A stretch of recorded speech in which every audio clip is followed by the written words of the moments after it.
요나서 강의 오늘 마지막 시간입니다.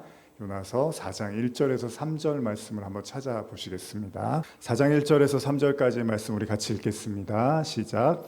요나가 매우 싫어하고 성내며 여호와께 기도하여 이르되 여호와여 내가 고국에 있을 때에 이러하겠다고 말씀하시지 아니하였나이까. 그러므로 내가 빨리 다시스로 도망하였사오니 주께서는 은혜로우시며 자비로우시며 노하기를 더디하시며 인애가 그치사 뜻을 돌이켜 재앙을 내리지 아니하시는 하나님이신 줄을 내가 알았음이니이다. 여호와여 원하건대 이제 내 생명을 거두어 가소서. 사는 것보다 죽는 것이 내게 나음이니이다 하니. 자, 요나서 마지막 시간입니다. 제가 인터넷상에서 요나, 나요 이런 제목을 지었고요. 또 지금 여기 영상에서는 깨달은 복음이라는 제목으로 여러분께 올려드렸습니다. 요나가 복음을 잘 전하고 니느웨이로 가서 복음을 잘 전하고 하나님의 뜻이 이제 잘 완성이 되는 것 같았는데, 지금 읽으신 본문처럼 지난주에도 읽었지만 이제 요나가 굉장히 불편해하기 시작합니다. 화가 많이 났습니다. 그 이유가 뭐냐면 하나님이 니느웨이에 베푸신 은혜 때문에 요나가 너무 화가 많이 나서 어떻게까지 말을 하냐면 차라리 죽는 게 낫다고까지 말을 하고 있습니다. 자, 오늘은 이 지점에서 말씀을 이어가려고 하는데요. 현대어 성경으로 한 번 더 제가 4장 3절을 읽어드리면, 그러니 이제 주님 제발 저를 죽이십시오. 제가 그들에게 전해준 일들이 전혀 이루어지지 않을 바에야 사는 것보다 차라리 죽는 것이 좋기 때문입니다. 이렇게 이야기하고 있습니다. 현대어 성경은 좀 더 구체적으로 말하고 있는데, 쉽게 말하면 하나님이 니느웨이를 심판하지 않았다는 사실에 요나가 굉장히 격분을 하고 있습니다. 자, 요나는 하나님의 마음, 그러니까 하나님의 그 사랑과 하나님의 긍휼, 하나님의 자비에 대해서 굉장히 불편한 마음을 갖게 된 거죠. 근데 가만히 보시면 성경이 참 어렵습니다. 왜냐하면 요나가 이렇게 속이 좁고 하나님을 이해하지 못하는 모습을 이제 여과 없이 우리에게 보여주고 있습니다. 자, 다시 말하면 요나가 하나님하고 거리를 조금도 좁히지를 못하고 있습니다. 그러니까 처음에 요나가 니느웨이를 가지 않으려고 했던 그 상태하고 지금하고 아무 차이가 없습니다. 그러니까 시간이 지난다고 신앙이 자란다? 시간이 흐른다고 해서 뭔가 바뀔 거다? 그렇지 않을 수도 있다는 걸 요나를 통해서 보여주는 것 같습니다. 요나의 말처럼 처음 하나님께서 요나에게 니느웨이로 가라고 하셨을 때처럼 요나는 이 모든 일을 다 예상하고 있었다는 거예요. 이런 일들이 일어날 걸 알았기 때문에 제가 다시스로 가려고 했습니다라고 요나가 말을 한 거죠. 그러니까 요나가 다시스로 가려고 했던 그 마음이 지금 와서도 전혀 바뀌지 않았습니다. 좀 허무하게 들리실 수도 있겠지만 요나가 하나도 안 바뀌었습니다. 다시스로 가는 배에서 떨어져서 물고기 뱃속까지 들어갔어요. 그리고 그곳에서 오로지 여호와 하나님만이 구원의 전부이고 자신이 순종해야 될 유일한 하나님이라고 고백까지 했지만, 지금 니느웨이에 서 있는 요나는요, 다시스로 갔던 그때하고 별반 차이가 나지 않습니다.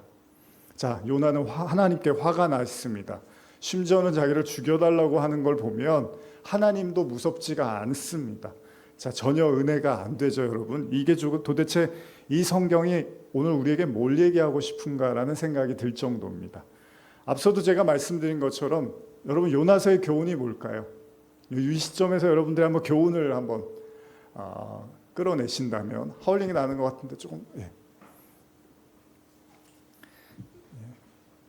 조금만 줄여주시면 감사하겠습니다. 됐습니다. 됐습니다. 자, 앞서도 말씀드린 것처럼 요나서의 교훈이 무엇일까? 그런 의문이 들게 하는 장면입니다. 여러분들 생각은 어떠십니까? 도대체 이 책의 교훈이 뭘까요? 하나님이 우리에게 뭘 가르쳐 주고 싶은 걸까요? 요나가 이렇게 자기를 죽여달라고 하는 이 고백, 이런 비슷한 이야기를 한 사람이 열왕기상, 구약 성경 열왕기상에 등장을 하는데 이 엘리야라는 선지자가 있었습니다.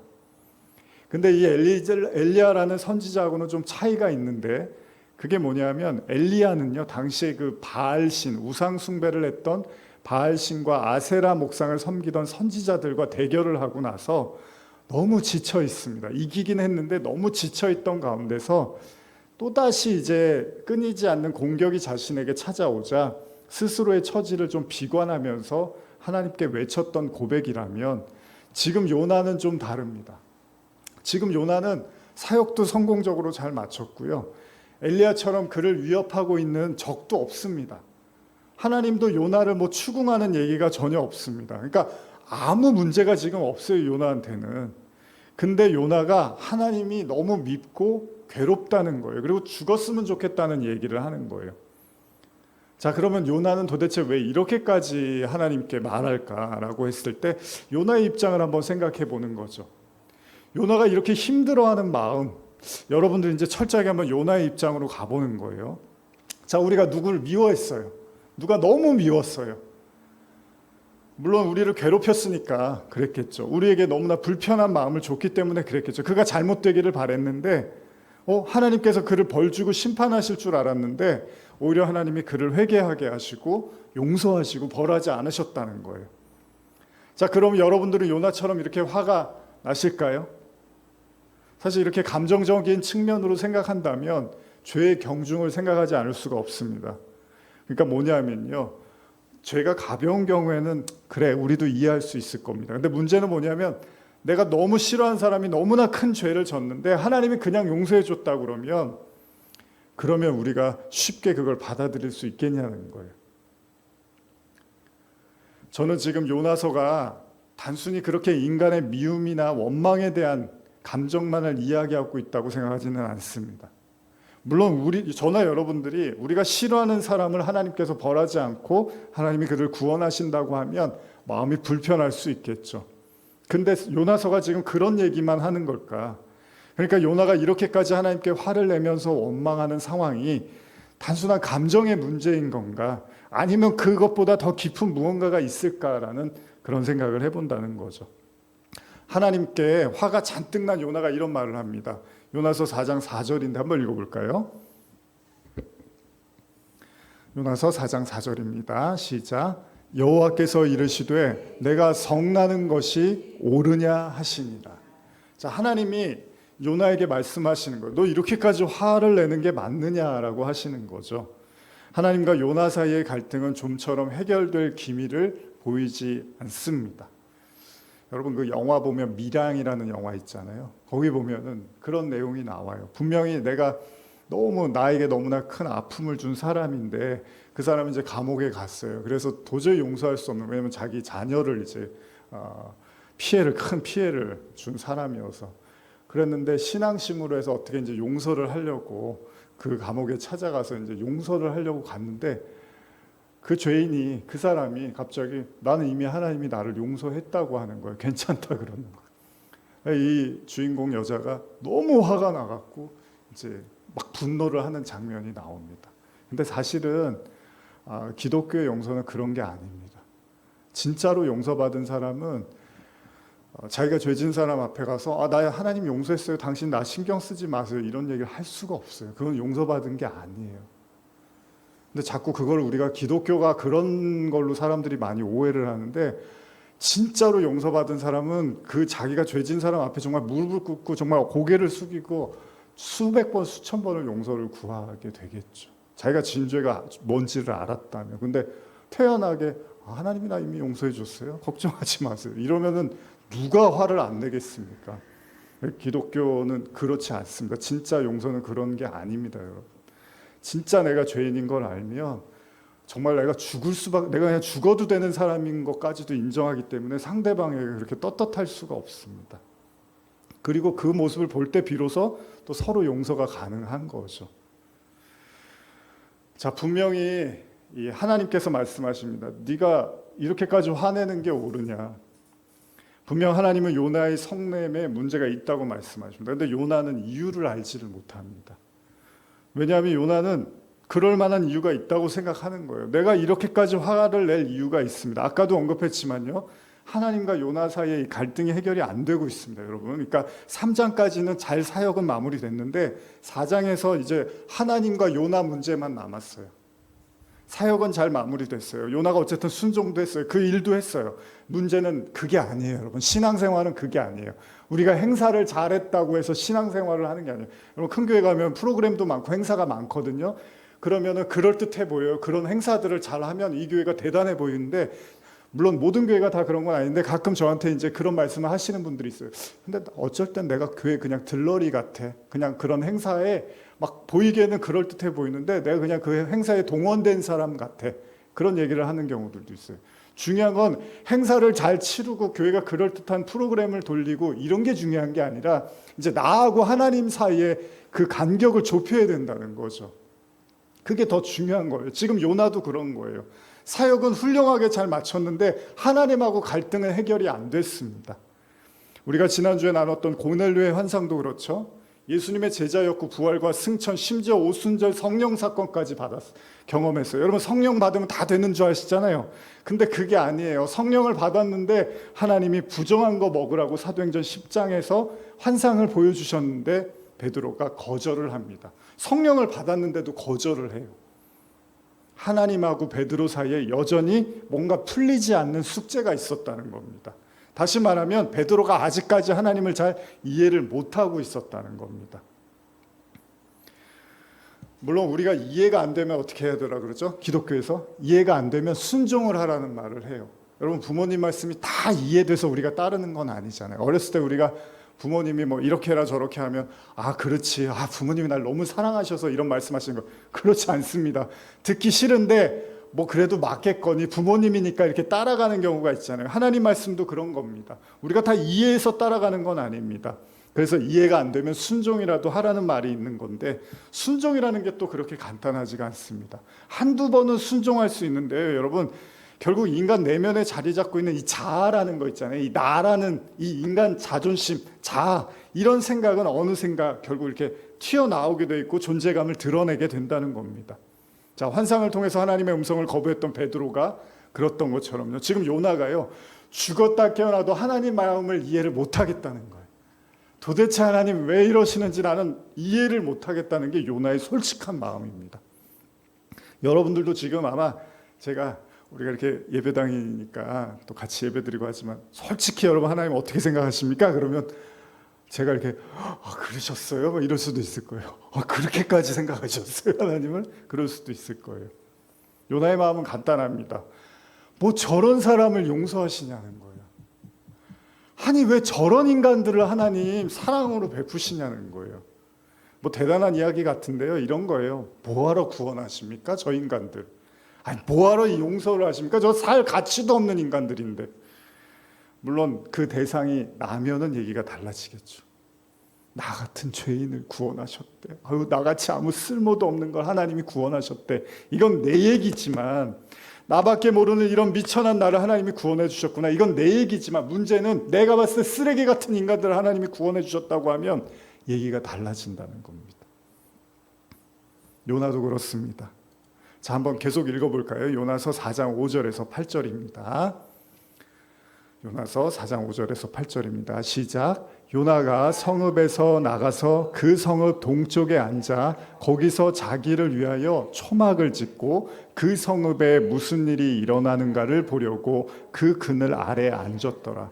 하나님이 여호와께서 박농쿨을 예비하사 요나를 가리게 하셨으니 이는 그의 머리를 위하여 그늘이 지게 하며 그의 괴로움을 면하게 하려 하심이었더라. 요나가 박농쿨로 말미암아 크게 기뻐하였더니 하나님이 벌레를 예비하사 이튿날 새벽에 그 박농쿨을 갉아먹게 하심에 시드니라. 해가 뜰 때 하나님이 뜨거운 동풍을 예비하셨고 해는 요나의 머리에 쪼임에 요나가 혼미하여 스스로 죽기를 구하여 이르시되 사는 것보다 죽는 것이 내게 나으니다 하니라. 큰일 났습니다. 이제 입에 뱄어요, 이 말이. 이렇게 사는 것보다 죽는 게 낫습니다. 처음만 어렵죠. 한번 말하기 시작하면 이제 계속 나오는 거예요.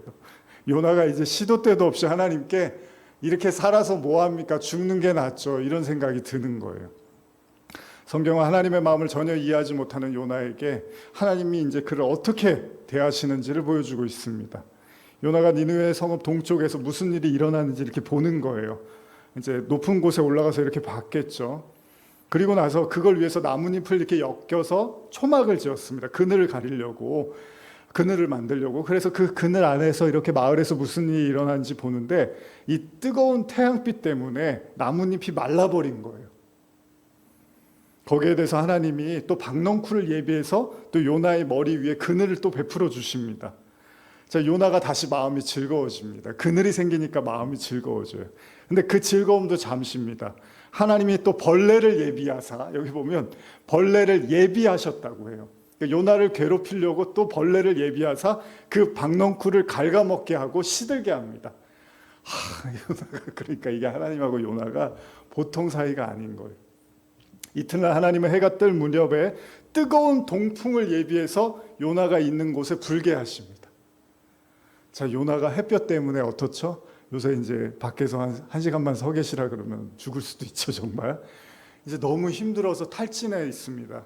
그러고 나니까 요나가 뭐라고 하냐면, 현대어로 한 번 더 읽어드릴게요. 요나서 4장 8절. 햇볕이 쨍쨍 내리쬐을 때 하나님께서 뜨거운 동풍을 지정해 두셨다. 불타는 듯한 동풍이 불어오고 뜨거운 햇볕이 요나의 머리에 내리쬐자 요나는 마침내 기력을 잃고 쓰러졌다. 그래서 그가 죽기를 자청하면서 말하였다. 이렇게 살 바에야 차라리 죽는 것이 훨씬 더 좋겠습니다. 이게 무슨 성경이냐고요. 이 교훈이 뭐냐고요, 도대체. 여러분들이 이 말씀 보시면서 어떤 생각이 드십니까? 이제 요나가 이제는 너무 가벼운 사람처럼 보입니다. 이제 툭하면 하나님 앞에 죽겠다는 거예요. 자기를 미워하는 족속을 용서하신 하나님에 대한 분노. 요나는 그런 것만 가지고 화를 내는 게 아니고요. 이제 그늘이 있었는데 왜 그늘이 사라졌냐는 거예요. 도대체 하나님 왜 그늘까지 없애셨냐는 거예요. 이제 다 하나님이 하는 게 다 마음에 안 들기 시작합니다. 다 싫어진 거예요. 여러분도 혹시 그런 분 계십니까? 하나님이 하는 게 다 싫은 분. 그럴 수 있습니다. 요나는 정말 가벼운 사람처럼 보입니다. 하나님은 요나의 뼛속 깊이 박혀있는 하나님에 대한 원망을 다 끄집어내고 있습니다. 솔직히 여러분 그렇잖아요. 인간관계라는 게 우리가 적당한 선에서 네가 나를 괴롭히지 않고 나도 너를 괴롭히지 않는 선에서 이렇게 인간관계를 맺잖아요. 그렇다고 해서 그 사람을 100% 다 이해하고 좋아하는 건 아니잖아요. 근데 가까워지려면 어떻게 되죠? 서로에 대한 섭섭함이나 또 안 좋은 마음들을 하나씩 얘기하면서 또 때로는 싸울 수도 있고 감정적이 될 수 있지만 그 싸움을 겪어야지 이제 더 가까워지는 거죠. 그래서 어떻죠? 싸우면서 큰다고, 애들은 싸우면서 친구가 된다고 하잖아요. 그러니까 안 싸우는 게 꼭 좋은 건 아닙니다. 근데 이제 그러다 보니까 교회 안 다니는 사람들이 우스개로 교회 사람들이 되게 독하다고 그래요. 그러니까 싸우지는 않는데 절대 가깝지도 않다는 거예요. 왜 속 얘기를 다 안 하고 적당한 거리를 두고 어차피 말해봤자 싸울 거니까 더 이상 얘기는 하지 않는 거예요. 그러다 보니까 시간이 오래되고 관계가 오래됐지만 사실 그렇게 깊지 못한 성도들 관계가 많이 있습니다, 교회 안에.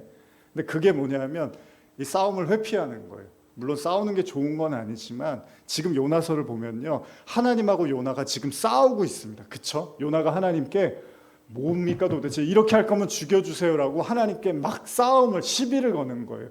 요즘 애들 말로 시비를 턴다 그러죠. 시비를 거는 거예요. 근데 하나님이 어떻게 해요? 거기에 하나님이 또 벌레를 예비해서 또 박넝쿨을 다 갉아먹게 하시고 요나를 더 격분하게 만드시더라는 겁니다. 자, 무슨 얘기죠? 하나님은요, 저하고 여러분들이 하나님과 관계에서 적당한 선을 원하지 않는다는 겁니다. 속에 있는 것까지 다 끄집어내기를 원하신다는 겁니다. 우리가 잘 알고 있는 고난의 상징인 욥, 자기의 몸을 기왓장으로 긁는 신세가 됩니다. 하나님을 욕하지 않았다고 성경이 기록하고 있는데, 물론 나중에는 욥이 힘들어서 이제 고통 고백을 하는데, 지금 요나는요, 자기의 그늘이 돼준 박넝쿨이 말라버리고 비틀어졌다는 이 사실 때문에 하나님을 원망하는 거예요. 이제 원망하는 게 모든 게 다 원망의 이유가 되기 시작합니다. 자, 여기서 또다시 여러분들 도대체 요나서의 교훈은 뭘까요? 제가 방송이 아니면 좀 한 분씩 다 여쭤보고 싶은데, 이래서 제가 방송을 좀 멈춰보고 싶은 마음도 있었는데, 도대체 이 책의 교훈은 뭘까요? 누가복음 3장 8절에 보면 그러므로 회개에 합당한 열매를 맺고 속으로 아브라함이 우리 조상이라 말하지 말라.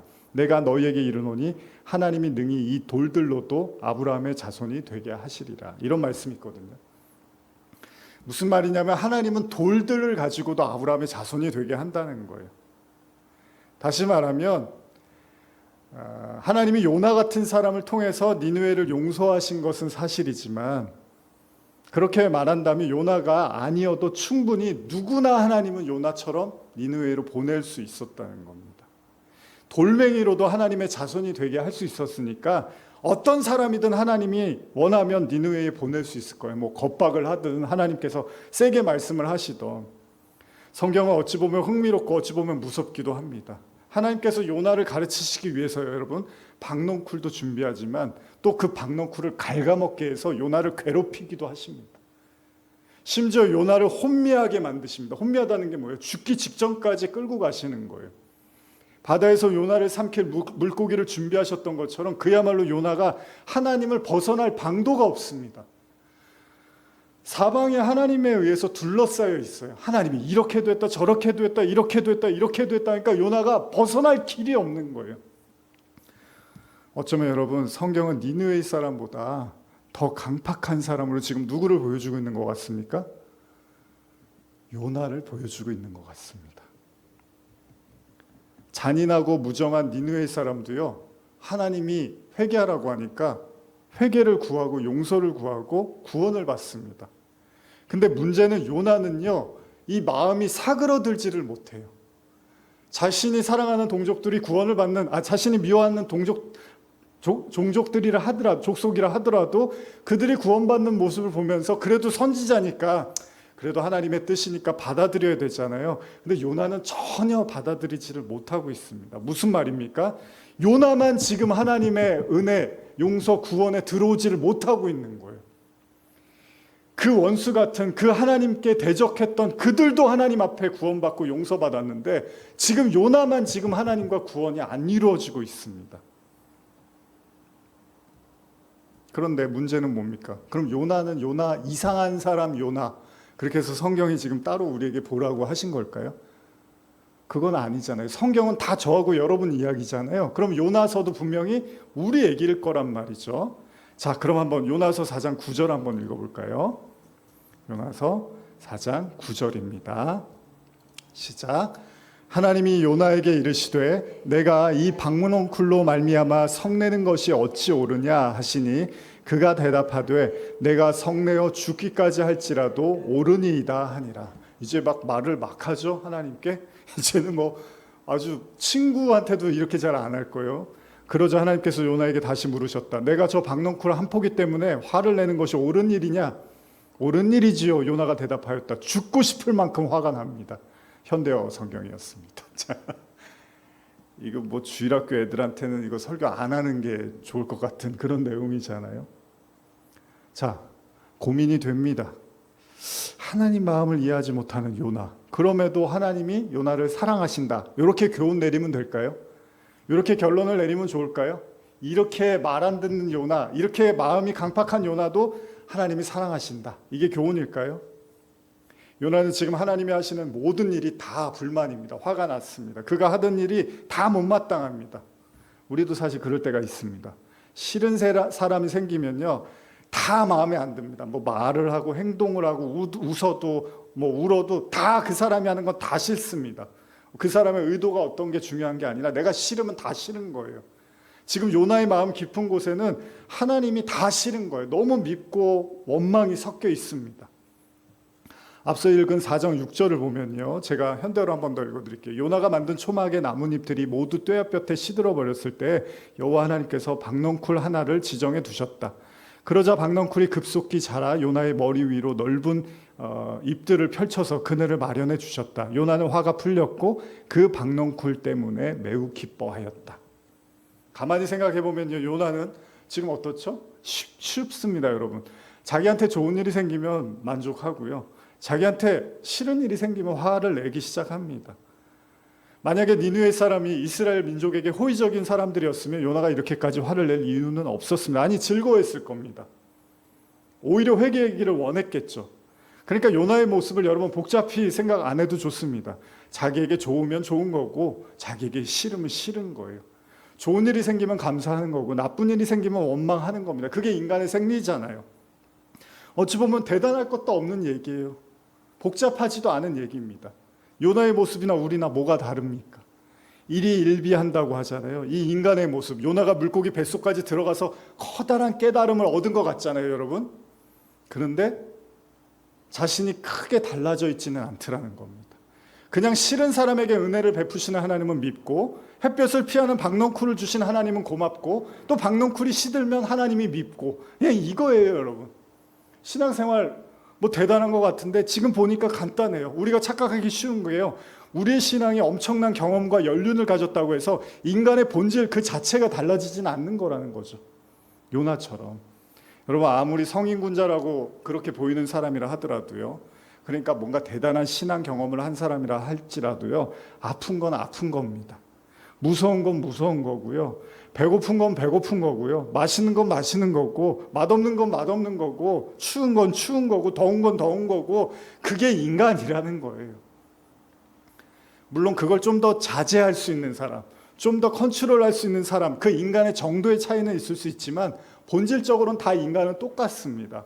그렇기 때문에 엘리야도 지쳐 쓰러졌을 때 그 복잡한 심정 속에서 하나님께 자신을 데려가 달라고 그런 기도를 했다는 거죠. 여러분, 다윗 아시죠? 그 다윗도 말년에 하나님의 뜻을 거스르는 그런 행동을 합니다. 베드로도 부정한 건 못 먹겠다고 하잖아요. 뭡니까? 사람은 다 그렇다는 거예요. 요나가 지금 탈탈탈 털리고 있습니다. 하나님은 요나가 얼마나 가벼운 사람인지를 지금 보여주고 있는 것 같습니다. 요나의 모습을 아주 여과 없이 보여주고 있습니다. 그렇죠, 여러분?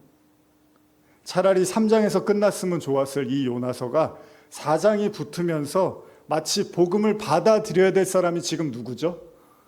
요나처럼 보입니다. 모든 초점이 다 요나한테 맞춰지고 있습니다. 그렇습니다. 아니, 어쩌면 그럴지도 모릅니다. 이 모든 이야기는 다 누구의 이야기였다고요? 요나를 위한 이야기였는지도 몰라요.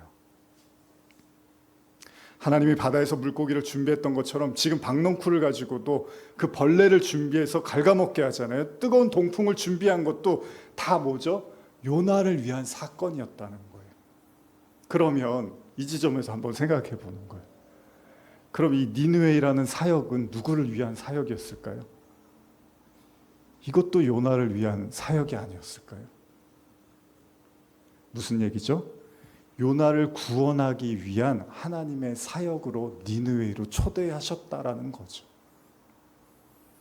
앞선 설교에서도 나누었지만요, 요나에게 니느웨이를 가라고 하지 않으셨다면 어땠을까요? 하나님이 요나에게 니느웨이를 말씀하시지 않았다면 요나가 이렇게 가벼운 선지자라는 것이 탄로나지는 않았을 겁니다. 여러분, 그러니까 아무 문제 없이 사는 게 복음은 아닙니다. 성경적 신앙은 아닙니다. 자꾸 우리가 문제가 오고 어려움이 오면 우리의 그 모습, 자꾸 초라한 모습이 자꾸 드러나잖아요. 근데 지금 요나서도 보니까 그런 모습이 자꾸 드러나고 있는 거예요. 여러분, 아브라함에게 하나님이 이삭을 주시겠다는 말씀을 안 하셨으면 어떻죠? 아브라함이 믿음이 이렇게 얕은 사람인지를 우리가 몰랐을 거예요. 그렇죠? 아브라함이 이스마엘 낳고 그냥 하나님이 나에게 주셨어요, 내가 내 자손으로 여기고 살겠어요, 그랬으면 아브라함이 전혀 믿음이 없는지도 우리는 몰랐을 거예요.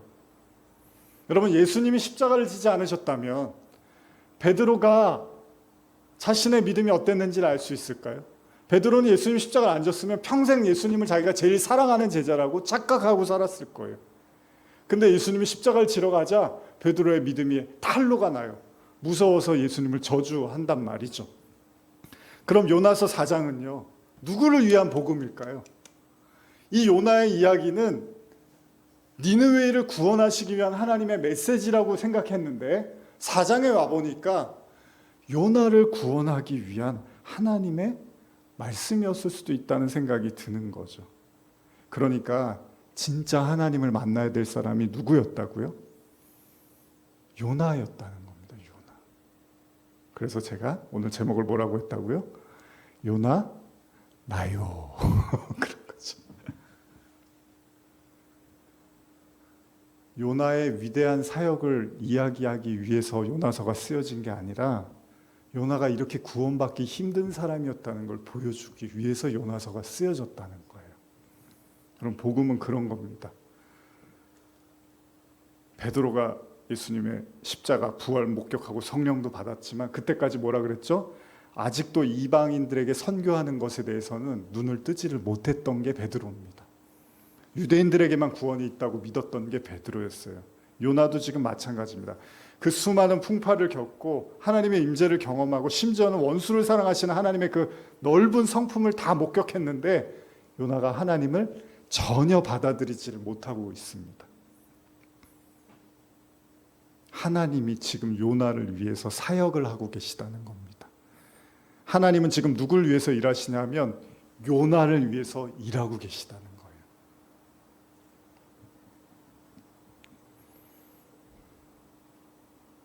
고린도전서 10장 12절에 보면 13절에 이런 말씀입니다. 그런즉 선줄로 생각하는 자는 넘어질까 조심하라. 사람이 감당할 시험 밖에는 너희가 당한 것이 없나니 오직 하나님은 미쁘사 너희가 감당하지 못할 시험 당함을 허락하지 아니하시고 시험 당할 즈음에 또한 피할 길을 내사 너희로 능히 감당하게 하시느니라.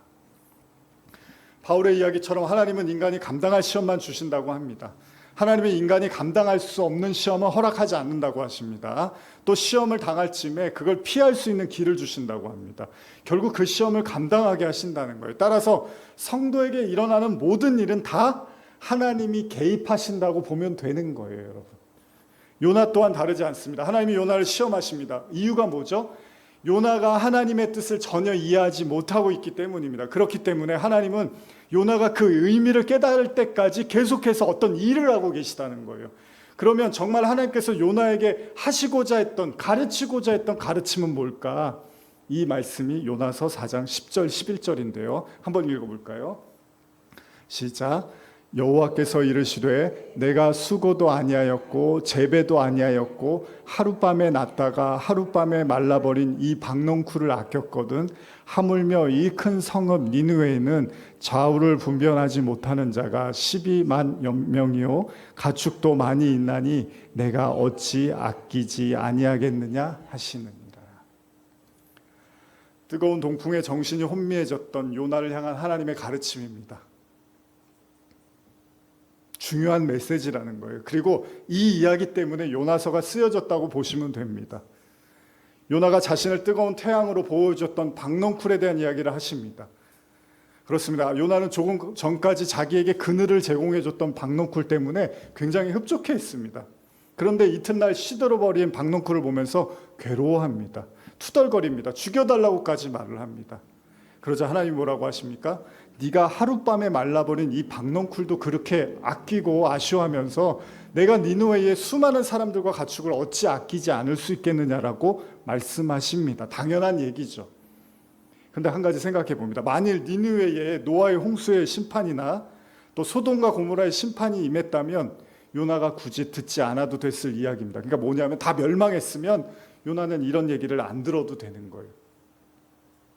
그럼 요나는 저들이 죄가 많아서 하나님이 저들을 심판하셨구나, 어쩔 수 없구나 이랬으면 됐어요. 근데 문제는 뭐냐면 하나님이 용서를 하자 요나의 속 좁은 모습이 드러나더라는 겁니다. 요나의 자비 없음, 요나의 긍휼 없음, 요나의 은혜 없음이 드러나더라는 겁니다. 예전에도 소돔과 고모라 심판에서 나누었지만요, 아브라함이 하나님께서 소돔과 고모라를 심판하시겠다고 하시자 뭐라고 하죠? 하나님 너무하시는 거 아닙니까? 그 속에 의인이 있으면 어떡합니까? 이렇게 얘기를 했단 말이죠. 탕자의 비유에서 소위 망나니 같은 동생을 아버지가 받아들이자 큰아들이 화를 냅니다. 그는 요나처럼 아버지의 긍휼과 자비에 화가 잔뜩 나 있습니다. 마치 요나서의 마지막과 유사해 보입니다. 그러나 아버지와 큰아들의 갈등이 쉽게 끝나지를 못합니다. 요나서의 마지막에 이 요나의 모습은 그야말로 어떻죠? 그냥 깨지기 쉬운 질그릇처럼 보입니다. 선지자로서 하나님의 사람으로서 무언가 본받을 만한 모습이 하나도 없습니다. 그럼에도 불구하고 이 이야기가 우리에게 커다란 은혜를 준다면 그건 뭘까요? 제가 이제 설교를 좀 정리를 해야 될 것 같은데요. 요나가 지금 이 모든 일들을 다 겪고 나서 우리가 생각했을 때는 요나가 조금이나마 변했기를 바랬을 겁니다. 아마 여러분과 저도. 근데 지금 요나의 모습은 아무것도 달라진 것이 없습니다.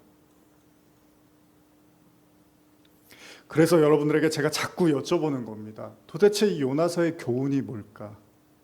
그쵸? 그런데 한 가지 중요한 게 있습니다. 이 마지막 요나의 모습을 보면서 우리가 한 가지를 보는데, 지난주에 제가 나눴지만 요나는 니느웨에 복음을 전할 마음이 1도 없었습니다. 전혀 없었습니다. 근데 하나님이 그런 요나를 데려다가 니느웨를 용서하시고 구원을 시키셨습니다. 그러나 그렇다고 해서 요나가 바뀌지는 않았습니다. 무엇을 의미합니까? 하나님은 그런 마음이 없는 사람을 통해서도 충분히 하나님의 일을 할 수 있다는 거잖아요. 근데 또 한 가지 이제 여기서 덧붙이면서 오늘 하고 싶은 말씀은, 요나가 물고기 뱃속에서 죽을 뻔했다가 살아나오잖아요. 근데 이게 신학적 언어로 보면 사실은 예수님이 거듭남을 얘기할 때 니고데모가 사람이 어떻게 어머니 뱃속에 들어갔다가 다시 나올 수 있습니까? 라는 말을 하거든요. 그 얘기는 뭐냐면 요나서에서 물고기 뱃속에 들어갔다가 나온 건 신약의 언어로는 거의 거듭난 사람을 얘기하는 겁니다. 쉽게 말하면 요나는 일종의 거듭남을 우리에게 보여주는 거예요. 예수님의 십자가로 말미암아 죽고 부활한 그 거듭난 사람의 모습을 보여주는 걸로 봐요. 근데 문제는 뭐냐면 그렇게 뭔가 달라져서 나온 요나 같은데 하나도 변한 게 없잖아요. 그러면 도대체 거듭났다는 게 뭐냐는 거예요. 우린 거듭나면은 뭔가 성화라고도 하죠, 기독교에서. 우리가 성화가 됐다 그러면 그 사람이 굉장히 거룩해지고 그 사람이 정말 죄도 안 짓고 정말 하나님이 원하시는 대로만 살고 이럴 것 같잖아요. 그게 우리가 알고 있는 거듭남이잖아요. 그런데 지금 요나의 모습은 물고기 뱃속에 들어갔다 나오는 거듭남의 상징적 모습까지 가지고 있는데도 아무런 변화가 없어요. 그런데 한 가지 중요한 모습이 있습니다. 그게 뭐냐면 요나가 얼마나 나약하고 속 좁고 용서가 안 되고 원수를 사랑하지 못하는 사람인지를 여실히 보여주고 있습니다. 자, 성경에서 예수님이 원수를 사랑하면 온전이라고 말씀을 하셨어요. 원수 사랑하는 것보다 더 큰 계명이 없는 거예요. 그러니까 원수를 사랑하면 성경을 다 이룬 거예요, 여러분과 제가. 그런데 지금 요나가 어떻죠? 원수를 사랑하나요, 못하나요? 못하고 있습니다. 그 요나는 구원을 받은 사람입니까? 못 받은 사람입니까? 여러분 생각 어떠십니까? 지금 요나의 모습을 가지고 구원을 받았다고 말할 수 있을까요? 원수 사랑이 안 되고 있어요. 그 어려운 일들을 다 겪었는데 그 하나님과 깊은 만남을 가졌는데도 요나가 전혀 사랑을 하지 못하고 있습니다. 그럼 성경이 우리에게 말하는 게 뭘까요? 여러분, 어떻게 보면 성화라는 건요, 저와 여러분들이 신앙생활을 오래 하면 할수록 거룩해지고 죄도 안 짓고 정말 하나님의 말씀대로만 사는 게 아니라, 성화라는 건 어쩌면 내가 하나님을 믿으면 믿을수록 야, 이렇게 내가 나약하고 작고 초라하구나라는 걸 계속 깨달아가는 거죠. 이렇게 내가 믿음이 없구나. 이렇게 내가 원수 사랑, 이건 내가 할 수 있는 게 아니구나. 근데 거기서 끝나는 게 아니죠. 성경은 우리에게 뭘 가르칩니까? 나는 용서가 안 되는데 하나님은 용서를 하시더라는 거예요. 그럼 복음이라는 건 뭡니까? 복음은 여러분과 제 생각을 전하는 게 복음이 아니라 복음은 하나님의 마음을 전하는 거잖아요. 그래서 성경이 그 말을 듣지도 않고 하나님을 이해하지도 못하는 요나를 데려다가 니느웨의 복음을 전하게 하시면서 하나님이 원수를 사랑한다는 걸, 원수를 절대 사랑할 수 없는 요나를 데려다가 그 일을 하게끔 하셨다는 겁니다. 무슨 이야기죠? 성화라는 건 여러분과 제가 엄청난 대단한 사람이 되는 게 아니라 오히려 반대로, 우리가 믿으면 믿을수록 참 이 인간의 현존, 인간의 한계는 어쩔 수가 없는가구나라는 걸 뼈저리게 깨닫는 거라는 거죠. 그러니까 우리는 자꾸 성화라는 말을 오해해서 저 사람이 믿음을 오래 가졌으니까 저 사람은 정말 거룩할 거야. 저 사람은 정말 나쁜 생각은 조금도 안 할 거야. 정말 저 사람은 말씀대로만 살 거야가 아니라 우리 내면에 있는 그 인간의 욕망과 죄와 이런 사슬들은 끊임없이 우리가 육신을 입고 있는 한 상에서는 어쩔 수 없이 계속해서 우리와 싸움을 치를 수밖에 없고, 때로는 우리가 이기기도 하지만 때로는 질 수밖에 없는 이 현실을 우리가 계속 겪지만, 그 속에서 우리가 하나님, 거듭났다는 건 그럼에도 불구하고 하나님은 원수를 사랑하고 나를 사랑하고 우리를 사랑한다는 이 변함없는 진리를 깨우쳐가는 과정이라는 거죠. 그게 진짜 거듭났다는 거죠. 그래서 바울이 이런 고백을 하는데, 고린도후서 4장 5절 보면요, 제가 말씀드리겠습니다. 우리는 우리를 전파하는 것이 아니라 오직 그리스도 예수의 주 되신 것과 또 예수를 위하여 우리가 너희 종된 것을 전파함이라. 어두운데 빛이 있으라 말씀하셨던 그 하나님께서 예수 그리스도의 얼굴에 있는 하나님의 영광의 빛을 우리 마음에 비추셨느니라. 우리가 이 보배를 질그릇에 가졌으니 이는 심히 큰 능력은 하나님께 있고 우리에게 있지 아니함을 알게 함이라. 여러분, 보배를 질그릇에 가졌으면 질그릇이 뭐가 되죠? 금그릇이 되나요? 질그릇에 보배를 넣으면 그릇이 바뀌나요? 더 초라해집니다. 왜 이런 귀한 걸 여기다 담았어? 누가 이런 걸 여기다 담아?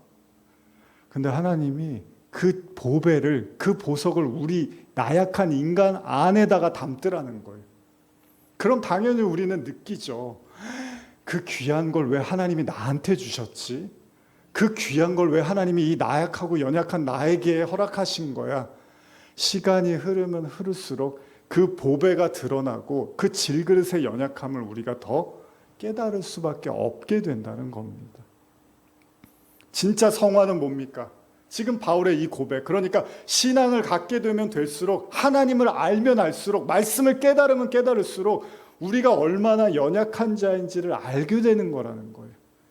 오죽하면 바울이 나중에 뭐라 그럴까? 내가 약할 때가 강할 때라라고 이야기를 합니다. 그게 말이 안 되는 거잖아요. 뭐가 약한데 강해요? 약하면 약한 거지.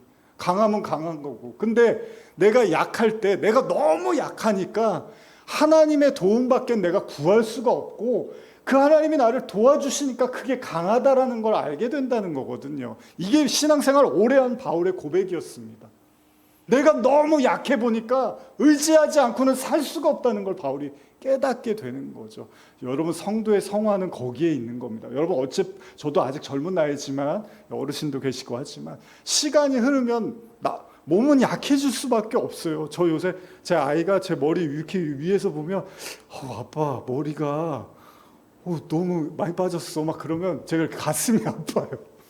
머리숱 많기로 그래도 어디 가면은 꿀리지 않았는데, 그래서 저는 그런 걱정을 안 하고 살았거든요. 물론 할아버님이 머리가 벗겨지시긴 했지만 그래도 나는 그러지는 않을 거라고 생각했는데, 아이가 제 이렇게 머리 위에서 이렇게 보면 아빠 이렇게 한숨 쉴 때마다 제가 나도 이제 그런 날이 오는구나.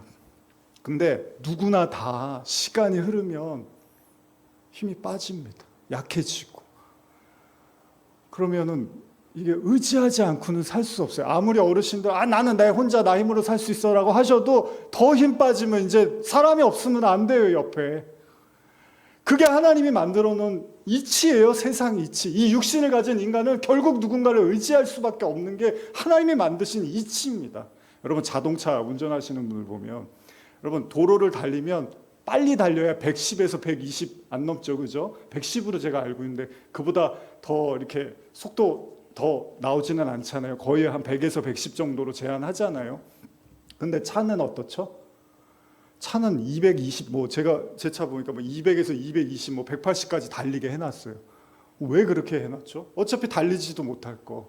우리나라에서 쓸 차면 그 제한 속도만 달리면 되는 거잖아요. 오히려 그 밑으로 달리게 해야 되잖아요. 한 100 아래로 해서 사고 안 나게 더 세게 못 달리게. 근데 보면은 계기판이 180, 190까지 돼 있단 말이에요. 하나의 비유를 제가 말씀드리려고 하는데, 여러분과 제 안에 이 죄의 욕망이라는 게 있습니다. 근데 이 욕망이 여러분, 이 이성의 지배를 받나요? 받을 때도 있지만 사실 안 받을 때도 많이 있습니다. 이게 여러분 잘 생각하셔야 되는데, 우리 안에 있는 이 욕망과 죄는 항상 우리 이성과 우리 생각과 이렇게 싸움을 하잖아요. 다툼을 하잖아요. 오히려 오죽하면 바울이 심하니까 이 둘이 싸움을 붙으면, 성령의 생각과 육신의 생각이 싸우면 너무 격렬해서 아무 일도 못한다고까지 얘기를 하거든요. 그만큼 강력한 걸 우리 안에 담고 있는 거예요. 근데 이게 하나님이 우리에게 허락하신 이제 우리의 모습이잖아요. 현실이잖아요. 근데 우리가 이거를 말씀을 배워서 이 죄를 누르고 통제하고, 우리가 이거를 어떻게든 뭐랄까요, 우리가 이렇게 자제하고 절제하는 게 물론 중요합니다. 그렇게 살아야 돼요. 그럼에도 불구하고 생각까지 그게 되나요? 안 되잖아요. 근데 예수님이 산상수훈에서 뭐라고 하세요? 생각으로 지는 것도 죄라고 한단 말이에요. 그럼 죄를 안 질 수 있는 인간이 없다는 거예요. 그럼에도 불구하고 이 욕망, 이 육신 안에 있는 이 욕망이 계속 용솟음 치고 있는 삶을 산다는 건 무엇을 의미합니까? 그 어떤 인간도 스스로 그걸 통제할 수 있는 인간은 없다는 거예요. 그러니까 성화라는 건 내가 말씀을 많이 배워서 이걸 내가 통제해갖고 내가 정말 완벽한 상태의 인간에 도달하는 게 성화가 아니라, 지금 요나 모습을 보면 어떻죠? 이 내 안에 있는 죄가 계속 드러나는데 이게 어떻게 할 줄을 모르겠는 거예요. 근데 성경이 우리에게 뭘 보여주고 싶은 거예요? 그게 중요한 거예요. 이런 나를 하나님이 계속 곁에서 함께하고 사랑하고 구원시키려고 하신다는 게 진짜 성화라는 거예요. 그러니까 성화는 내가 거룩해지는 게 아니라 하나님의 거룩과 사랑을 나의 부족함과 약함을 통해서 인정해 가는 거라는 거죠. 근데 이거를 바꿔서 생각하면, 그러니까 이거를 뒤집어서 이해한 사람들은 내가 거룩해지고 내가 사랑이 많아지고 내가 완벽해지는 게 성화인 줄 아는데, 물론 그렇게 사십시오 되면은. 근데 만약에 지금 요나처럼 왜 이렇게 나는 신앙생활에도 이거밖에 안 돼? 왜 나는 여전히 그 자리에 있어? 어떻게 10년 전, 20년 전이나 지금이나 나는 똑같아라는 생각을 하고 계시는 분이 계시다면, 그분들에게도 그 또한 성화라는 거예요. 왜요? 그럴수록 여러분들이 하나님이 도와주지 않으면 내가 살 수가 없습니다. 내가 감정을 어떻게 짓누를 수가 없습니다. 하나님의 은혜가 없으면 내가 이 생각들을 어떻게 정리를 할 수가 없습니다. 그게 요나서가 우리에게 보여주고 있는 진짜 하나님의 사랑입니다. 하나님은 뭐 이빨린 소리로 난 너 사랑해 좋은 말만 하고, 여러분들도 하나님께 좋은 말만 하고, 그게 아닙니다. 여러분들 마음 깊은 곳에 있는 그 쓰디쓴 뿌리를 다 보고 계시고 매일 옆에 계시고 그걸 다 다루고 계시는 거죠. 오죽하면 다윗이 그러잖아요. 하나님이 받으시는 제사는 상한 심령이었네요. 그런다고. 지금 여러분들이 아파하고 괴로워하는 그 마음이 하나님이 받으시는 제사하고 제물이라는 거예요. 하나님은 그런 분입니다. 근데 우리는 너무 오해된 하나님을 알고 있는 거죠. 내가 말 잘 듣고 완벽해지고 거룩하고 나쁜 생각하지 않고 죄 안 짓는 그런 완벽한 어떤 사람을 추구하는 게 나쁜 건 아니지만, 현실적으로 인간에게는 그런 능력이 없다는 거예요. 그래서 예수님이 주구장창 싸운 사람들은 죄인이라고 하는 사람들한테 뭐라고 한 게 아니라 거룩하다고 한 사람들한테 찾아다니면서 예수님이 뭐라고 하셨어요? 니들이 거룩하다고? 니들이 깨끗하다고? 오늘 이제 말씀을 마무리하려고 합니다. 사실 제가 원고가 한 4장 남았는데 끊어버리고 지금 이제 말씀을 나눕니다. 이 내용들은 예전에 요나서 강해에서 들으실 수 있으니까 그 원고 내용들 좀 더 궁금하시면 들으시면 될 것 같고, 이번에는 새롭게 하는 거니까 뭔가 좀 덧붙이는 얘기도 있어야 되잖아요. 그래서 한번 말씀을 나눠봤습니다. 자, 오늘 제가 예배 시작하면서 여러분과 하나님 사이에 좀 더 끈끈한 무언가가 있었으면 하는 마음으로 예배를 시작을 했는데요. 제가 드리고 싶은 말씀은 이겁니다. 여러분들의 삶에 단 1초도 하나님이 관여 안 하신 적은 없습니다. 저희 어머니는 사고 당시를 떠올리면서 1초가 나를 망가뜨렸다, 그 1초 때문에 내가 사고로 인해서 이렇게 고통받았다라는 말씀 참 많이 하세요. 얼마나 원망스러우시겠습니까? 당연한 거죠. 그런데 그 1초 동안 하나님이 한눈을 파신 건 아니라는 거예요. 우리가 쉽게 받아들일 수는 없지만 여러분들이 생각하는 1초들이 있잖아요. 여러분들이 생각하는 아픔의 순간들이 있잖아요. 그때 하나님이 딴청을 대거나 딴 데를 쳐다보고 계시진 않았을 겁니다. 그러면 한번 오늘 마음을 더 열어보는 거예요. 하나님, 그때 왜 내가 찾았는데, 그때 왜 내가 기도했는데, 그때 내가 부르짖었는데 왜 아무 말씀도 하지 않으셨습니까? 왜 아무것도 하지 않으셨습니까?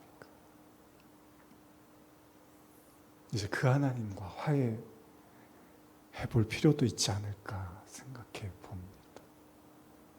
그 1초, 그 순간, 만약 하나님의 침묵과 하나님의 일하지 않으심도 의도가 있었다면 오늘 요나처럼 한번 더 깊이 하나님께 들어가서 따지고 묻고 만나는 은혜가 있기를 간절히 소원하면서, 지난 5주 동안 요나서 말씀 들으시느라 애쓰셨습니다. 이 요나 같은 사람도 하나님이 포기하지 않으십니다. 그럼 자명합니다. 저와 여러분도 절대 하나님이 우리를 포기하시는 법은 없습니다. 기도하시겠습니다.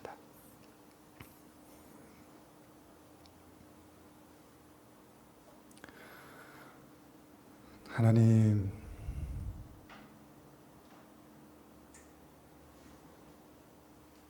오늘 이제 말씀 마무리하며 우리 이 말씀을 듣는 성도들 진심으로 하나님께 구하며 나갈 때 하나님 곁에 계시다는 거 꼭 느끼게 해주시고 사랑과 은혜의 손길로 함께하여 주시옵소서. 요나서를 들은 모든 성도들을 축복합니다. 그 강팍하고 바뀌지 않는 요나를 사랑하신 것처럼 우리를 사랑하시는 그 주님을 찬양하며 감사드리며 예수님의 이름으로 기도합니다. 아멘. 하나님 감사합니다. 우리 성도님들 여름 동안 잘 지켜주시고 이제 요나서 마지막 말씀을 나눌 수 있도록 인도해 주심을 감사합니다. 요나는 바뀌지 않았습니다. 생각도 행동도 아무것도 변하지 않았습니다. 그러나 하나님도 바뀌지 않았습니다.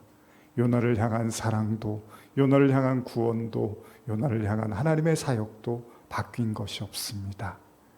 오늘 간절히 원합니다. 우리 성도들이 그 하나님의 사랑을 느끼고 깨닫는 은혜가 있기를 다시 한번 간절히 소원합니다. 지금은 우리 주 예수 그리스도의 은혜와 하나님 아버지의 사랑과 성령의 교통하심이 요나, 나요. 하나님, 요나가 바로 접니다. 다른 사람은 다 해결된 것 같은데 나는 아직 해결이 안 됐습니다.